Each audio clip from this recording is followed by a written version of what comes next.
Assalamualaikum warahmatullahi wabarakatuh. Kita teruskan kembali materi kita, masih di gelombang laut ya. Itu kemarin sampai dengan kecepatan serta panjang gelombang laut. Jika Anda perhatikan pada persamaan atau pada rumus cepat lambat gelombang dan juga panjang gelombang laut, ini merupakan fungsi tangan hiperbolik dari 2V D itu kedalaman, L itu panjang gelombang, yang dikalikan dengan periode, lalu kemudian gaya gravitasi dan 2V itu tadi. Nah, ini kalau disingkatkan ya, atau diringkas gitu ya, 2V per L ini menjadi K, dan K ini disebut sebagai bilangan gelombang. Kalau ada 2V, berarti ini mengindikasikan lingkaran ya. Makanya di video ke berapa ya, video yang kemarin itu saya kasih dulu mengenai dasar-dasar mengenai lingkaran, mengenai fungsi trigonometri, karena ini tidak akan lepas daripada fungsi-fungsi trigonometri. Begitupun juga untuk menentukan panjang gelombang atau L. L ini merupakan fungsi dari gravitasi, kemudian juga periode, fungsi lingkaran, dan juga fungsi hiperbolik dari bilangan gelombang ya, K dikali D ini. Mungkin yang Anda bingung, Pak, ini ada L, ini ada L lagi. Ini gimana ya, Pak? Mungkin itu yang menjadi pertanyaan Anda. Sebelum sampai ke sini, ini saya akan menguraikan dulu dari mana kecepatan lambat gelombang serta panjang gelombang ini didapatkan. Saya ulang sedikit tentang bentuk gelombang itu seperti apa. Di minggu lalu sudah disinggung ya mengenai bentuk gelombang sederhana. Jadi sebenarnya yang kita cari dalam gelombang itu ya tentang ini. Ini tuh namanya eta, ternyata bukan nano ya. Dari eta ini kan. Dan eta ini sebagai fungsi daripada trigonometri. Dan eta ini juga adalah fungsi dari persamaan gelombang sederhana di video ke-17 kalau tidak salah ya. Ini sudah saya terangkan. Nanti juga di pasang surut Anda akan ketemu lagi dengan ini. Karena pasang surut juga sama. Itu mempelajari tentang elevasi muka air. Bedanya kalau pasang surut itu elevasi muka airnya lebih tinggi lagi. Kalau gelombang itu lebih kecil. Dan gelombang itu lebih cepat. Kalau pasang surut lebih lambat. Kemarin kan sudah ada ya diterangkan loh. Yang akan saya terangkan itu mengenai cepat lambat gelombang. Jadi dari mana muncul persamaan ini? Cepat lambat dan juga panjang gelombangnya. Kita mulai dari ini ya. Ini awal muasalnya. Jadi di sini ada angin, lalu ada storm, ada badai kan ya. Ada sea kan di sini, sea wave. Lalu kan ada yang namanya swell ini kan, swell. Sampailah dia nanti ke pantai itu jadi surf. Nah, ini ada yang namanya dispersi. Dispersi itu penyebaran dari si swell ini. Yang namanya gelombang kan ya, ingat sekali lagi, kalau Anda lempar batu, plung. Nah, ada penyebarannya, plung. Nah, yang kita pelajari tentang swell ini. Ya kan? Nah, ini melengkapi apa yang sudah saya terangkan sebelumnya. Ini Anda pahami ya, Anda pahami betul-betul. Karena yang akan kita kaji kebanyakan ada daerah ini nih. Daerah swell ini. Untuk mempelajari yang storm ini, Anda harus pelajari swell-nya dulu. Karena swell itu yang paling sederhana. Baru ke sea-nya itu. Yang irregularnya itu. Yang kompleksnya itu. Kita lihat. Nah, ini nih sebenarnya. Asal muasalnya dari persamaan yang tadi, dari C yang tadi itu, atau kecepatan gelombang tadi itu, asal muasalnya dari sini nih. Oke lah, saya singkatkan saja lah ya.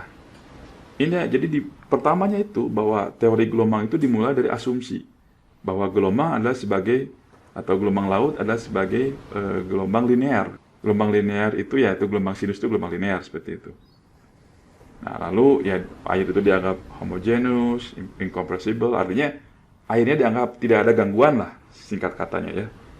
Nah, yang saya ingin lihatkan itu semua didekati dengan pendekatan Laplace. Anda tahu kan, kalau gelombang itu sebenarnya kecepatan yang periodik. Ya begini kan, begitu terus. Poinnya ya, kita ingin mencari kecepatan gelombang, yang mana kecepatan gelombang itu adalah kecepatan periodik, menggunakan persamaan Laplace. Pertanyaannya mungkin kenapa harus persamaan Laplace? Karena persamaan Laplace itu berkaitan dengan persamaan kontinuitas. Mengenai persamaan Laplace, persamaan kontinuitas, itu sih saya harapkan Anda diajarkannya di metode numerik. Karena nanti dalam metode numerik, Anda nggak akan pernah jauh-jauh dari persamaan-persamaan ini, dari persamaan diferensial. Anda juga kan dapat kalkulus ya, walaupun cuma setengah gitu, setengah semester. Karena matematika dan kalkulus disatukan. Ya harusnya mah kalkulus 1, kalkulus 2. Jadi saya singkat-singkat saja lah ya. Untuk memahami persamaan kontinuitas itu begini. Anda ingat kan di awal kuliah saya itu diterangkan tentang fluida. Yang namanya fluida itu bersifat kontinuitas. Artinya begini, kalau Anda dorong satu bagian ujung fluida, dia akan bergerak terus tanpa henti. Maksudnya satu fluida itu semuanya bergerak. Ya contohnya kalau ada air di ember, Anda goyangkan embernya, itu kan semua fluidanya itu bergerak. Ya kan? Ya begitupun juga di lautan, sama seperti swell itu tadi. Ketika ada swell, satu lautan itu dia bergerak kan? Si fluidanya itu ada gerakan, ada gelombang tadi. Yang namanya gerakan berarti ada kecepatan, ada perubahan terhadap ruang dan waktu. Kalau diturunkan lagi, ada percepatan. Nah, persamaan kontinuitas itu berkaitan terhadap perubahan ruang dan waktu pada fluida. Itu singkatnya. Ya dari persamaan ini, ya persamaannya ini, kontinuitas dan Laplace, itu bisa saya bilang di breakdown lagi gitu ya, diturunkan lagi dengan menggunakan pendekatan numeris. Di video minggu kemarin kan, itu saya sudah singgung sedikit tentang percepatan. Ya kan, kalau diturunkan lagi, dia menjadi ada dua suku-suku yang banyak. Nah, kontinuitas dan Laplace juga tidak jauh berbeda seperti itu. Persamaan Laplace untuk aliran dua dimensi, ini tulisannya kayak gini, ya. Dengan ini P itu adalah potensial kecepatan, ya kan? Ini potensial kecepatan. Dan ini kan seperti yang saya bilang, ini sama dengan persamaan kontinuitas, yaitu perubahan P terhadap X atau terhadap Z. Tujuannya kita kan ingin mencari suatu potensial kecepatan yang merupakan fungsi dari parameter-parameter gelombang seperti H, D, T, ya L, ya tinggi gelombang, panjang gelombang, periode, kedalaman, ya kan? Pada posisi ruang X dan Z. Kan dua dimensi dulu nih. Kayak gini kan gambarnya. Nah, pendekatan ini disebut dengan small amplitude wave theory atau teori gelombang amplitudo yang kecil. Mengenai persamaan-persamaan ini Anda akan pelajari di metode numerik. Ya, semester ini atau bukan ya saya nggak tahu ya. Pokoknya kalian dapat mata kuliah metode numerik. Ini kalian nggak akan lepas dari yang namanya Laplace, kontinuitas, diferensial. Kalau misalnya Anda, aduh Pak, terlalu berat sih Pak, itu saya paham benar gitu. Kalau Anda pun tidak menyukai mata kuliah oceanografi fisika, saya tidak masalah gitu. Karena saya tahu mata kuliah Anda itu sangat luas. Dari mulai fisikanya, kimianya, biologinya. Ya kan? Fisika untuk laut, kimia untuk laut, biologi untuk laut. Dan mungkin juga Anda belajar ekonomi ya.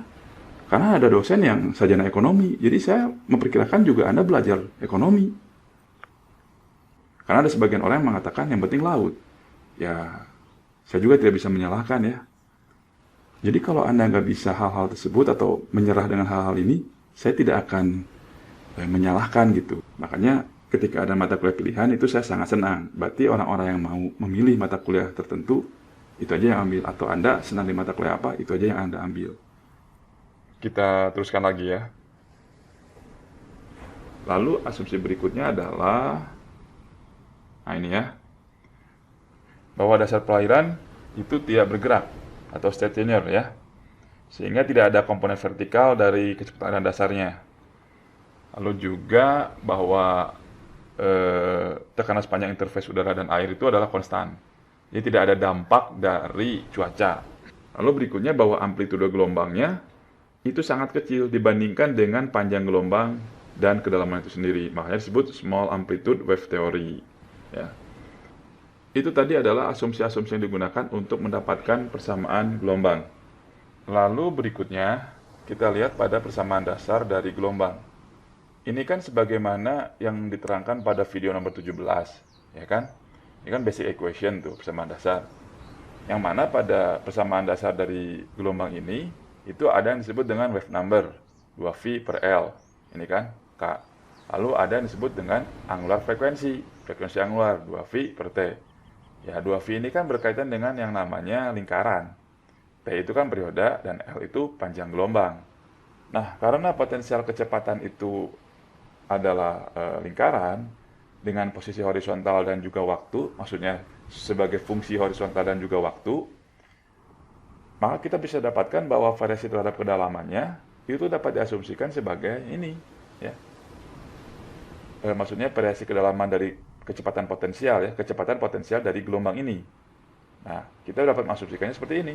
Ini kan juga sebenarnya kan fungsi dari basic equation dari persamaan gelombang dasar, ini kan ya. Cuman kalau yang ini startnya kan di kosinus, kalau ini ya menggunakan basicnya lagi di fungsi sinusnya.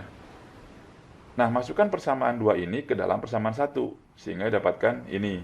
Persamaan satu tuh ini ya. Persamaan satu, nah ini persamaan Laplace yang saya terangkan di awal. Nah, sehingga persamaan dua ini jika dimasukkan dalam persamaan satu, dapatkanlah diferensial dari f ini. Kurang lebih seperti ini ya. Lalu berikutnya, nah, ya persamaan diferensial itu ya solusi umumnya ya seperti ini. Ini merupakan fungsi eksponensial dari kz. Z ini ya sama aja di dz ini menunjukkan kedalaman daripada air laut. Dengan A dan B adalah konstan. Lalu masukkan nilai fungsi fz ini kepada persamaan 2 ke sini. Ya, dapatlah ini. Ini kalau Anda ingin lebih ngerti lagi, Anda kotak-kotak gitu. Dicoba dulu. Ini kan cuma persamaan substitusi biasa. Mata kuliah matematika dan kalkulus lah ya. Walaupun mata kuliah kalkulusnya cuma setengah, ya nggak ada salahnya lah Anda berlatih ya. Nah, kemudian untuk A dan B ini ada yang disebut dengan syarat batas. Kalau nanti Anda belajar numerik, metode numerik kalau tidak salah ya, di semester depan kalau nggak salah, apa sekarang saya lupa lagi tuh. Itu nanti akan terangkan tentang syarat batas. Syarat batas, kondisi awal, itu dalam metode numerik harus terangkan. Syarat batas dan kondisi awal itu menjadi penting kalau Anda mau mengkaji gerak atau dinamika air laut. Kalau nanti Anda belajar model ya, pemodelan air laut, pemodelan yang benar ya. Jadi bukan hanya masukkan data ke dalam software terus running, enggak gitu. Jadi model yang benar itu harus ditentukan syarat batasnya. Kenapa ada syarat batas?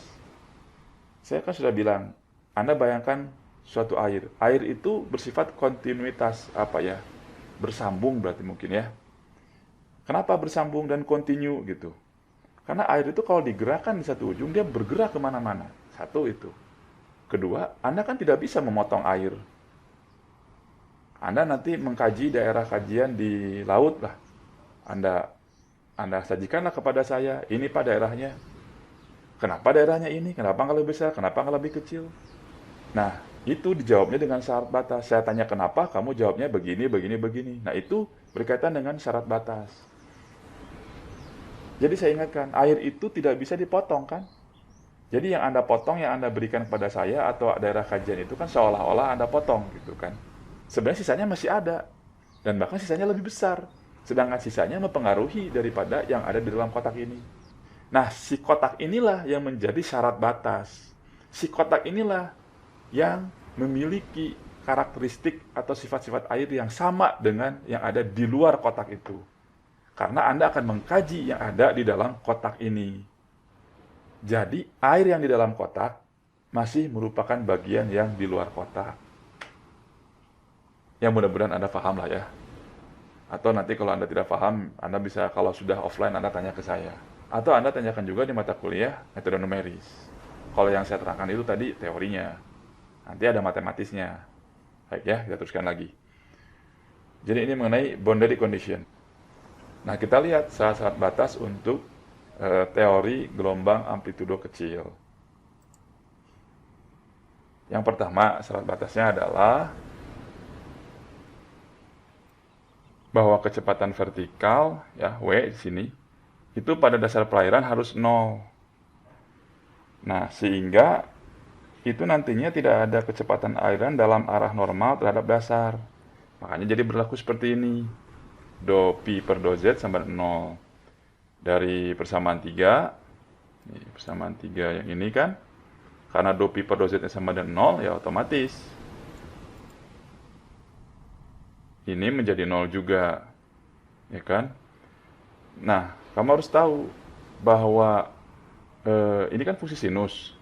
Sinus itu kan paling besar nilainya 1. Kalau paling besar nilainya 1, ya dimasukkan ke sini. Dan harus ingat juga, tidak bisa sama dengan 0. Ya kalau 0, berarti tidak ada gelombang itu. Kenapa kalau 0 nggak ada gelombang, Pak? Nah, coba pikirkan. Nah, karena 1 dan juga 1, jadi gini kan persamaannya. Sama 0. Ya, disederhanakan lagi jadi seperti ini. Lalu persamaan A sama dengan B ini dimasukkan ke dalam persamaan 3. Jadi kalau dimasukkan ke dalam persamaan 3, yang ini, ya maka menjadi seperti ini. Anda cobalah ya.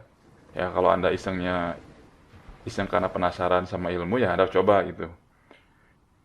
Ini kan sebenarnya fungsi eksponensial, ya kan? Ini nih, eksponen KdZ, eksponen KdZ ini fungsi eksponensial. Fungsi eksponensial ini itu sama dengan fungsi kosinus hiperbolik. Kok bisa, Pak, fungsi kosinus hiperbolik? Waduh, itu panjang lagi saya neranginnya. Ya, itu ada di trigonometri lanjutan. Ini kalau di kalkulus 2 itu diajarkan. Nah, oke lah, tangkap dulu ini ya. Maka, karena fungsi eksponensial ini ada 2 cos, ya 2 cos ini dimasukkan ke sini. Maka dapatlah Q-nya sekian. Ini tinggal dimasuk-masukin saja. Lalu kemudian, nah, syarat yang keduanya adalah bahwa di permukaan itu menggunakan persamaan Bernoulli, yang mana dia bervariasi terhadap waktu ketika dia mengalir di dalam di dalam bentuk 2 dimensi. Jadi persamaannya seperti ini. Makanya karena dia Bernoulli, maka keluarlah P tegangan dan rho. Nah, ini fungsi U dan W, fungsi daripada X dan Z ke dalam. Dan di dalam di surface itu, di permukaan, tekanannya adalah P per rho sama 0. Ini mengasumsikan bahwa kecepatan partikel itu sangat kecil. Akibatnya, yang ini, suku ini hilang juga. Dan kamu tahu kan bahwa di permukaan Z-nya itu sama dengan elevasinya. Maka dengan demikian, fungsi yang ini berubah menjadi ini. Jadi ini hilang 0, 0, 0. Akhirnya dapatnya ini. Ya, dibulak-balik lagi jadi seperti ini. Dengan menganggap bahwa eta ini sangat kecil, kita dapat mengatakan bahwa eta sendiri adalah fungsi dari gravitasi perubahan pi terhadap waktu. Nah, kalau pada saat T0, X0, dan Z0-nya itu, ya maka otomatis etanya sama dengan H per 2. H per 2 itu kan amplitudo paling besar gitu ya. Nah, akibatnya, atau ini dimasukin di sini, dapatkan ini. Ya kan? Nah, itu syarat yang kedua. Lalu berikutnya, nih dari persamaan keempat yang di atas ini ya. Ini kan persamaan pada akhirnya. Setelah ini turunkan. Jadi jangan lupa ya, semua itu menggunakan asumsi-asumsi realita di lapangan atau realita di alam gitu. Nah, ini adalah persamaan 4. Nah, kita kembali lagi sini. Nah, ini kan persamaan 4 yang tadi nih. Jadi pada saat dia crash atau di puncak ya, ya kan Anda tahu kalau cos itu kalau di puncak 1 nilainya. Ya tinggal masukin ke sini. Dapatlah ini. Sehingga akhirnya persamaan 4 ini menjadi persamaan 5. Ya kan? Kalau cos dalam posisi puncaknya adalah 1. Makanya kemarin kan ada trivia quiz, saya tanya, kenapa mulanya di cos? Sekarang udah tahu jawabannya kan? Kenapa? Ya semua juga dari pengamatan di alam. Kita teruskan lagi ke kita lihat lagi pada suatu hubungan yang bisa digunakan untuk menyederhanakan persamaan-persamaan yang tadi. Nah, ini disebut dengan syarat batas kinematis. Jadi di sini terdapat hubungan antara komponen vertikal dari kecepatan partikel, ya kan? Partikel gelombang tentunya, dengan posisi permukaan gelombang, eta. Jadi ini hubungannya dengan ini. Ya, ini bahwa water surface ini kecepatan partikel di water surface ini sama dengan turunan dari eta ini, dari elevasi ini terhadap waktu. Sehingga kalau diturunkan jadi gini, ini diturunin jadi gini. Ya kan?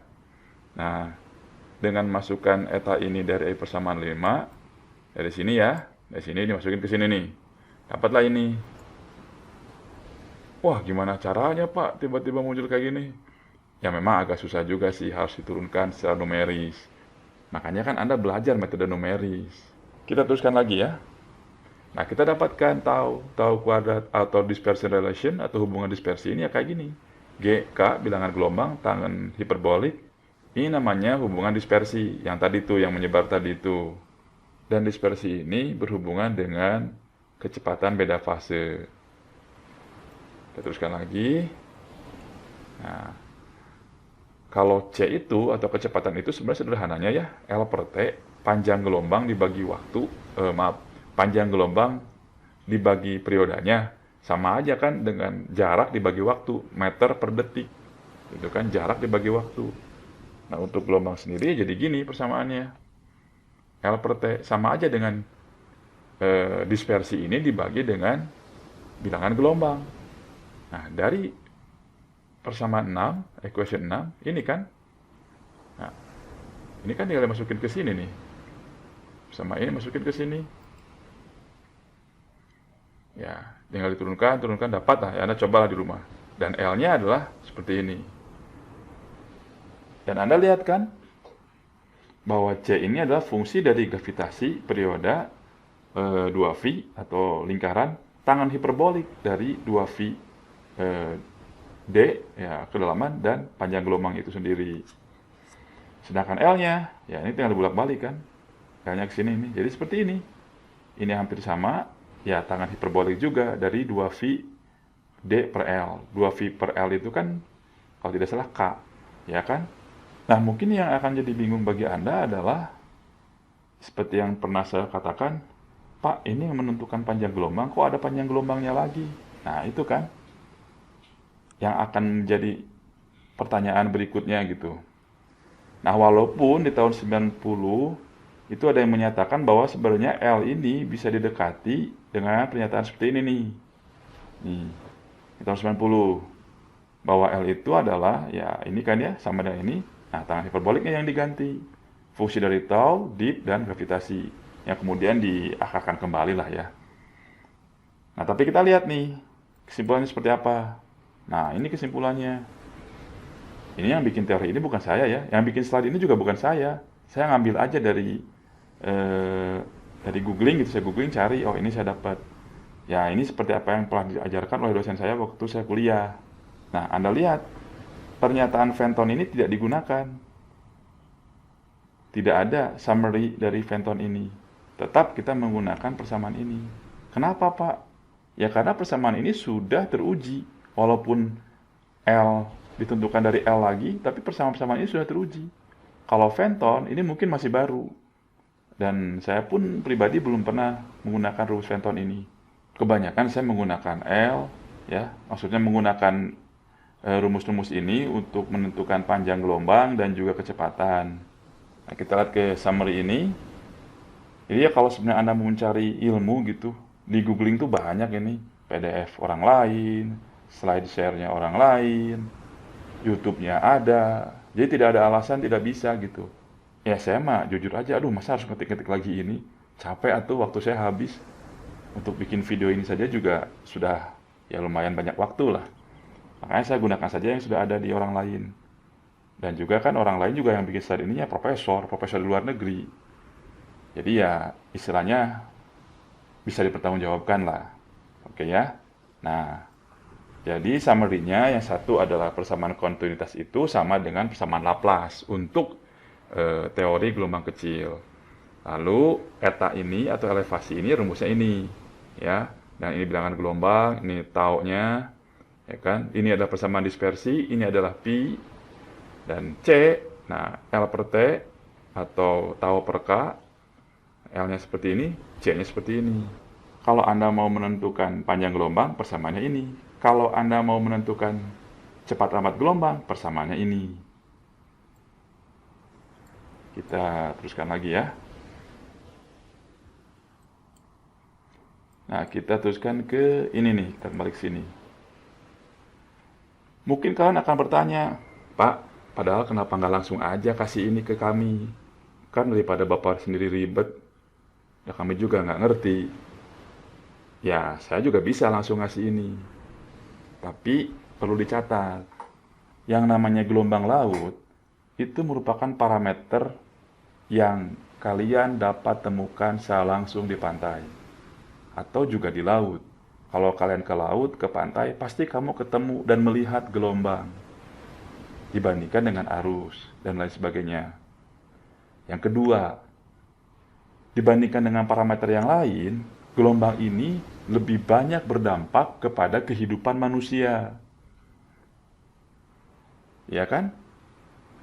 Ya, Anda tahulah itu, sudah saya jabarkan di awal kuliah. Berikutnya, kalau Anda nanti misalnya mau S2 di teknik kelautan, nah dasar atau pokok-pokok materinya itu mengenai gelombang, bangunan yang didirikan di laut, di pinggir pantai, itu pasti berkaitan dengan energi gelombang. Iya kan? Karena dia dihempas oleh gelombang. Makanya saya uraikan dulu. Walaupun Anda tidak mengerti, setidaknya Anda tahu, oh iya, ini teh begini jalannya. Dulu saya Pak Akik dijabari nih, begini, begini, begini, begini. Kalau nanti Anda mau di coastal engineering, mau di teknik lautan, nah Anda sudah tahu, oh iya kata Pak Akik itu begitu. Makanya saya selalu bilang kan, di awal kuliah itu saya bilang, nggak ada bedanya ilmu kelautan dengan oceanografi, karena sama-sama mempelajari tentang dinamika air laut. Ya, kita teruskan kembali ya. Jadi ini adalah cepat lambat gelombang, dan ini adalah panjang gelombang. Oh ya, satu lagi. Anda jangan menghafalkan rumus-rumus ini ya. Saya tidak akan pernah menguji kalian dengan cara menghafalkan. Oh, salah besar itu. Yang namanya ilmu itu tidak ada yang namanya dihafal. Anda pelajari, lama-lama jadi hafal. Ini kalau ujian juga saya kasih rumusnya ini. Tinggal Anda terapkan saja bagaimana. Ya saya aja nggak hafal rumus ini gitu. Yang penting Anda terapkan saja ya. Nah, kembali lagi ke sini kan permasalahannya ya di sini nih, bahwa L itu atau menentukan L ini ada L ini. Gimana ceritanya, Pak? Nah, oke. Kita teruskan pada slide berikutnya. Nah, ini di pertemuan kemarin saya kan sudah terangkan tentang pembagian wilayah untuk gelombang. Jadi ada gelombang laut dangkal, D per L, yaitu 1/20, ada gelombang lautan sisi, ya, lautan sisi ini 1/20 sampai dengan 1/2 D per L-nya. Laut dalam itu D per L-nya lebih besar dari 1/2. Jadi D per L ini adalah perbandingan antara kedalaman laut dengan panjang gelombang. Ini kalau lautan sisi itu ada yang bilang laut tengah, laut antara, intermediate, pokoknya itulah ya. Nah, kembali lagi bahwa untuk menentukan tipe-tipe gelombang berdasarkan kedalamannya, itu menggunakan D per L. Jadi perbandingan antara D kedalaman dengan panjang gelombangnya.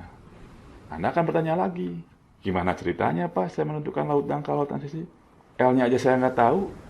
Iya, deep-nya saya bisa tahu kedalamannya 10, 20, 30. Panjang gelombangnya gimana? Kan tadi rumus aja gitu. Menentukan L. Apa dengan pengamatan? Kalau dengan pengamatan agak susah. Nah, nanti di depan saya jabarkan lagi ya. Atau mungkin kedua pertanyaannya begini. Batasannya di mana, Pak? Apakah laut itu dangkal itu di pantai? Lalu dari pantai itu dari mana ke mana? Lalu yang disebut dengan lautan sisi itu di mana? Nah, mungkin seperti itu pertanyaan-pertanyaannya. Karena yang namanya juga kita kan ilmu eksakta, berarti kita harus eksak, tepat gitu, exactly gitu. Ini saya harus ingatkan kepada Anda. Jadi kalau Anda mau meneliti tentang gelombang laut, dan misalnya Anda ragu-ragu, ini gelombang lautnya laut dalam, laut dangkal, atau transisi. Nah, biasanya engineering itu menilai gelombang lautnya itu atau memprediksikan gelombang itu berdasarkan laut dalam. Walaupun misalnya itu di pantai. Kok gimana sih Pak? Ya ini kan dangkal, tapi pakainya gelombang laut dalam. Anda bayangkannya gini, ini saya angkat dulu aja ya. Gelombang laut dangkal itu kan D per L-nya lebih kecil dari 1/20. Gelombang laut dalam itu D per L-nya lebih besar dari 1/2, lebih besar daripada setengah. Misalnya, di pantai itu kedalamannya 1 meter. Tapi juga panjang gelombangnya 1 meter. Berarti D per L-nya berapa? 1/1 kan? Kalau 1/1 berarti lebih besar dari 1/2 kan? Berarti tadi gelombang laut apa? Gelombang laut dalam, padahal di pantai. Ngerti maksud saya? Nah, makanya kalau Anda ragu, kalau Anda belum bisa memastikan, semuanya itu dimulai dengan menggunakan persamaan gelombang di laut dalam. Nah, itu harus Anda ingat ya. Dan gelombang laut dalam itu menggunakan notasi 0. Nanti di depan ada tuh ya. Oke, kembali ke sini ya. Bagaimana saya menentukan itu laut dalam, laut dangkal, dan sebagainya. Sedangkan L-nya aja kita harus cari. Kita masuk ke yang namanya fungsi hiperbolik. Nah, ini adalah grafik dari sinus hiperbolik serta kosinus hiperbolik. Kita kan ingin mencari tangen hiperbolik. Yang mana tangen hiperbolik ini ada pada persamaan tadi kan, persamaan C dan L, persamaan cepat lambat gelombang dan juga panjang gelombang. Tangen hiperbolik ini didapatkan dari sinus hiperbolik per kosinus hiperbolik. Ya samalah dengan fungsi trigonometri biasa. Nah, kalau Anda perhatikan, sinus hiperbolik ini dan juga kosinus hiperbolik ini itu merupakan fungsi eksponensial, ya. Fungsi eksponensial dari ya KD ini, dari bilangan gelombang ini. Ini H ini sama dengan D ya, equal dengan D. Dan ini nih, lambda ini sama dengan L, ya, equal sama dengan L. Ini kan KD sama 2V D per L kan. Nah, dan grafik ini, ya, ini dibagi berdasarkan kepada keadaan gelombangnya, long wave atau short wave. Kalau long wave itu kan bahwa panjang gelombangnya lebih besar daripada 20 kali dipnya. Makanya dia panjang kan, 20 kali dipnya. Kalau short wave kan panjang gelombangnya lebih kecil daripada 2 kali dipnya. Nah, ini kan. Nah, ini berarti shallow water ini. Yang ini deep water. Yang kita cari ini adalah tentang sinus dan kosinusnya untuk mencari tangennya. Oke lah, kalau Anda bingung, saya langsung aja ke sini nih. Nah, itu kan sama dengan yang di atas. Sinus hiperbolik X ini kan, ya ini rumusnya, eksponensial dari X dibagi 2, kosinus, ya juga sama gini. Ya kan, dibagi 2, tangen, sinus per kosinus, hiperbolik tentunya. Ini kan pernyataan ini sama dengan ini kan. Nih, sama dengan ini. Tuh. Ya kan, cuman kalau sinus negatif, karena makanya dia di stand di 0. Nah, tapi kalau ini mulainya di positif. Masih bingung juga? Ya udah langsung sini aja. Nah, saya tunjukkanlah ini kalau gitu. Nah, ini ya. Nah, ini singkatnya ginilah. Nah, yang kita ambil itu perairan dangkal serta perairan dalam. Perairan dangkal itu kan D-nya lebih kecil dari 0,05 L. Ya sama dengan yang tadi ya. Dengan 1/20 itu. Kemudian kalau perairan dalam, D-nya lebih besar daripada setengah L. Ya. Nah, ini keadaan ini kan sama dengan KD karena K itu kan bilangan gelombang. Ya, Anda cobalah nanti dimasuk-masukin. Rumus-rumusnya kan udah saya kasih di belakang tuh. Jadi Anda rewind saja lagi. Nah, untuk perairan dangkal, KD-nya itu dianggap sangat kecil sekali sesuai dengan pernyataan ini. Atau sama juga bahwa KD-nya itu dianggap lebih kecil daripada 0,1 V. Ini perairan dangkal. Nah, kalau saja 0,1 V ini dimasukkan ke dalam sinus hiperbolik KD, ya 0,1 V itu berarti 0,1 dikali 3,14. Berarti 0,314.